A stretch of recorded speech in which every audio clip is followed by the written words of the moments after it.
अस्सलाम वालेकुम viewers, welcome to my channel V physics. आज जो बच्चों हम करेंगे वो हमारा चैप्टर नंबर 10 के शॉर्ट क्वेश्चन हम देखेंगे। ऑप्टिकल इंस्ट्रूमेंट जो है उसके शॉर्ट क्वेश्चन प्लस थोड़े से कुछ न्यूमेरिकल प्रॉब्लम को भी सॉल्व करेंगे। तो पढ़ने से पहले जो है सब्सक्राइब और लाइक लाजमी कर दें। चलिए स्टार्ट करते हैं अपना आज का लेक्चर। सबसे पहला क्वेश्चन है बच्चों, what do you understand by linear magnification and angular magnification. Linear magnification क्या है और एंगुलर मैग्नीफिकेशन क्या है, और इसके बाद जो कन्वेक्स लेंस है वो कैसे यूज़ करते हैं हम एज अ मैग्नीफायर, हम देखेंगे। अच्छा बच्चों, सबसे पहला question that is linear magnifier क्या है, और उसके बाद एंगुलर मैग्नीफिकेशन। लीनियर मैग्नीफिकेशन की तरफ जाते हैं तो हमने पढ़ा है कि it is the ratio of the size of an image to the size of an object. ये एक रेशियो है to the size of an image to the size of an object, जिसको हमने रिप्रेजेंट किया था that is Q divide by P। This is called linear magnification. Second था angular magnification. ये कैसा था कि इट इज़ द रेशियो, हम रेशियो लेते हैं। फॉर एग्ज़ाम्पल ये आपके पास आई है और इसके सामने एक ऑब्जेक्ट पड़ा है। अगर हम इस आई का इस ऑब्जेक्ट से एंगल फाइंड करें that is alpha, without any कोई भी इंस्ट्रूमेंट यूज़ किए बगैर ये देख रहे हैं। तो उसके बाद अगर हम एक इंस्ट्रूमेंट यूज़ करें that is convex lens, by using convex lens we see an object, तो उस लेंस की वजह से जो इस आई के साथ बनेगा angle that is called beta. तो ये रेशो है उस एंगल की जो थ्रू कन्वेक्स लेंस देखा जाए टू द रेशियो है the angle subtended by the image as seen through the optical instrument device. उसके बाद the angle subtended by the object at the unaided eye, without naked eye हम जो देखें, तो हम इसको कैसे लिख सकते थे, ये बीटा डिवाइडेड बाय अल्फ़ा। ये आपके पास एंगुलर मैग्नीफिकेशन थी। उसके बाद है how convex lens is use as a magnifier. अच्छा, कन्वेक्स लेंस जो होता है वो आपके पास उसकी शॉर्ट फोकल लेंथ होती है, उसको हम एज अ मैग्नीफायर यूज़ कर सकते हैं। वो कैसे, जब हम किसी ऑब्जेक्ट को उसके बिल्कुल करीब जो है प्लेस करें।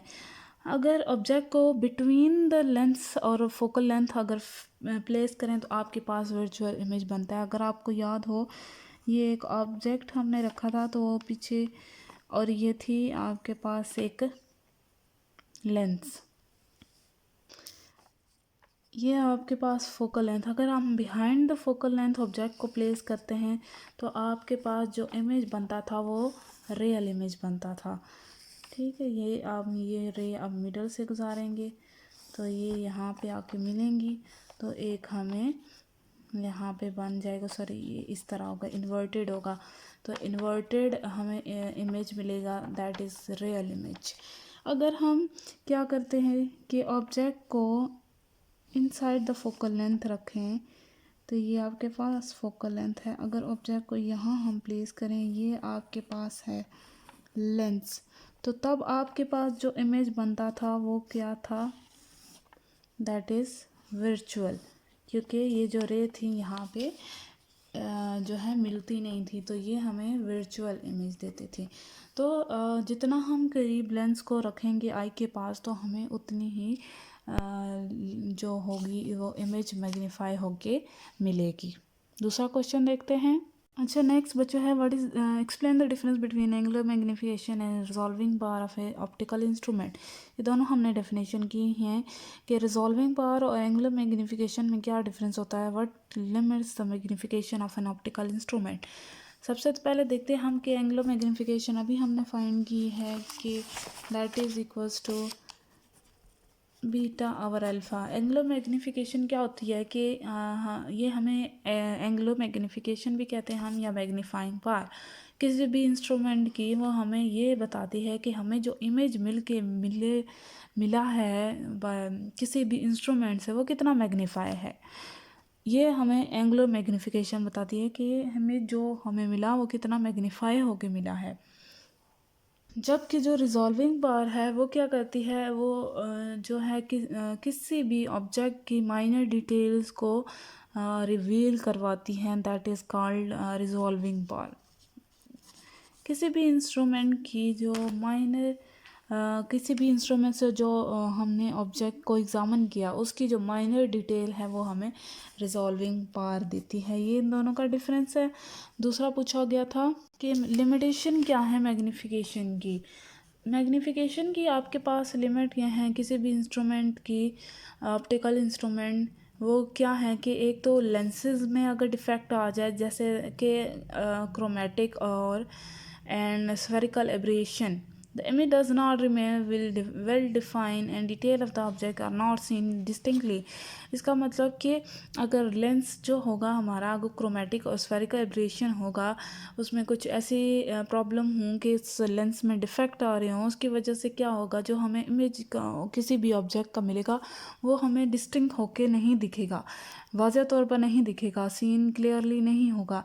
तो अगर लेंसेज में कोई डिफेक्ट आ रहा होगा तो उसकी वजह से जो हो हमारे पास मैग्नीफिकेशन है वो ज़्यादा क्लियर नहीं हो सकती। तो ये एक लेंस का फॉल्ट होगा जो मैग्नीफिकेशन के ऊपर अफेक्ट करेगा। तो ये एक लिमिटेशन है कि जो हम लेंस यूज़ करें उनमें कोई डिफेक्ट ना हो।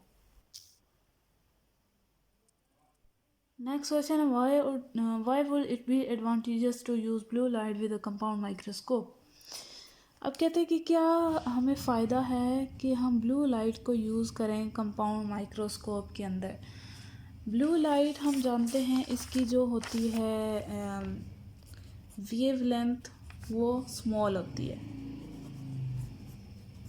अब वेव लेंथ का क्या लिंक है, अब अगर आपको याद हो तो हमने रिजॉल्विंग पावर का एक फार्मूला लिखा था, that is D/1.22 into lambda. हम देख रहे थे रिजॉल्विंग पावर का इन्वर्स रिलेशन है वेव लेंथ से। अगर जो वेव लेंथ है वो स्मॉल होगी, इसका मतलब रिजॉल्विंग पावर हमारी ज़्यादा होगी। रिजॉल्विंग पावर होगी तो मतलब हम और अच्छे तरीके से माइनर डिटेल किसी भी ऑब्जेक्ट की देख सकते हैं।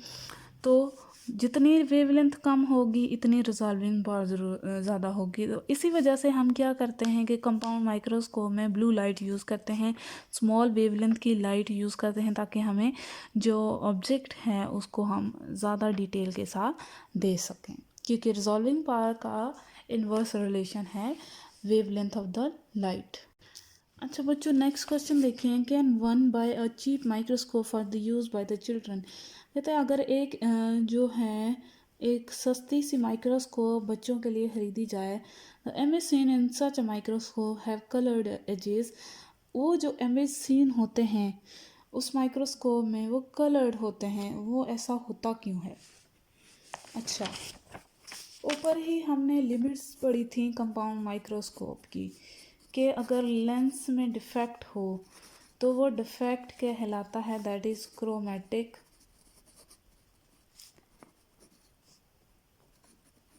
एब्रेशंस। क्रोमेटिक एब्रेशंस कहलाता है। अगर लेंस डिफेक्ट होगा तो डिफेक्टिव होगा तो हमें इमेजेस ज़्यादा क्लियर नज़र नहीं आएंगे। तो क्या होता है कि ये जो लेंसेज होते हैं उनमें डिफेक्ट्स होता है लेंसेज में, दैट इज़ क्रोमेटिक एब्रेशन। तो वो जो कॉर्नर होते हैं उनके एजेस होते हैं उस माइक्रोस्कोप के, जो जो चीप माइक्रोस्कोप हैं उनके जो कॉर्नर होंगे वो क्या करते हैं, वो एक प्रिज्म की तरह एक्ट कर रहे होते हैं। जब भी एक प्रिज्म के ऊपर लाइट पड़ती है तो हमें डिफरेंट कलर के लाइट्स नज़र आ रही होती हैं, that every light that light in a visible region, ठीक है। तो वो लाइट का जो स्पेक्ट्रम हमें नज़र आ रहा है, ऐसा लगता है कोई प्रिज्म पड़ा है, उस प्रिज्म की वजह से लाइट आगे स्प्रेड हो रही है। इसी वजह से हम जो कॉर्नर होते हैं वो हमें इस जो प्रिज्म जो एक्ट कर रहे होते हैं कॉर्नर, उसके इस लेंस के डिफेक्ट की वजह से तो हमें कलर जो है नज़र आ रहे होते हैं उस माइक्रोस्कोप के अंदर। अगला क्वेश्चन देखें बच्चों, if a person was looking through a telescope at the full moon. कहता है अगर एक आदमी, कोई भी पर्सन टेलीस्कोप से देख रहा हो फुल चांद, full moon, how would the appearance of a moon B change bye covering half of the objective lens. तो कहता है अगर हम उसके ऑब्जेक्टिव लेंस को कवर कर दें, हाफ लेंस को कवर कर दें, तो जो मून की अपीयरेंस है वो किस तरह चेंज होगी। देखते हैं क्या होगा बच्चों के जो वो लाइट ऑब्जर्व करेगा मून से वो फुल ही होगी, फुल मून को ही ऑब्जर्व करेगा, लेकिन क्या हो जाएगा उसको जो लाइट होगी वो ब्राइट से थोड़ी ब्राइटनेस जो होगी उसकी कम हो जाएगी जब हम इसके ऊपर कवरिंग रख देंगे। लेकिन फुल मून नज़र आएगा, लेकिन जो ब्राइटनेस है वो रिड्यूस हो जाएगी, कम हो जाएगी। तो मतलब जो इंटेंसिटी ऑफ लाइट है वो डिपेंड करती है ऑब्जेक्टिव लेंस के डायमीटर के ऊपर। तो अब जब उसके डायमीटर लेंस को हाफ कवर किया गया तो उसका डायमीटर, इसका मतलब है रिड्यूस किया गया, डायमीटर रिड्यूस हुआ तो इसकी इंटेंसिटी मतलब लाइट को ऑब्जर्व करने की इंटेंसिटी कम होगी। इंटेंसिटी कम हुई तो उसको जो है लाइट कम नज़र आना शुरू हो पड़ी। लेकिन मून जो है उसको फुली नज़र आएगा, ऐसा नहीं है कि मून वो हाफ उसको दिखे। ठीक है, तो इंटेंसिटी का डायरेक्ट रिलेशन जो है डायमीटर से है, डायमीटर कम होगा तो लाइट जो है कम नज़र आएगी। तो ये होगा कि लाइट ब्राइट से रिड्यूस, ब्राइटनेस उसकी क्या हो जाएगी, रिड्यूस हो जाएगी। अच्छा बच्चों, आज का टॉपिक यहाँ था कि आज हम सिर्फ शॉर्ट क्वेश्चन को कवर करेंगे। नेक्स्ट वीडियो में इंशाल्लाह हम न्यूमेरिकल प्रॉब्लम को सॉल्व करेंगे। ठीक है, और जो है लाइक और सब्सक्राइब करना मत भूलिएगा। और फ़िलहाल के लिए अल्लाह हाफिज़, अपना ख्याल रखिए।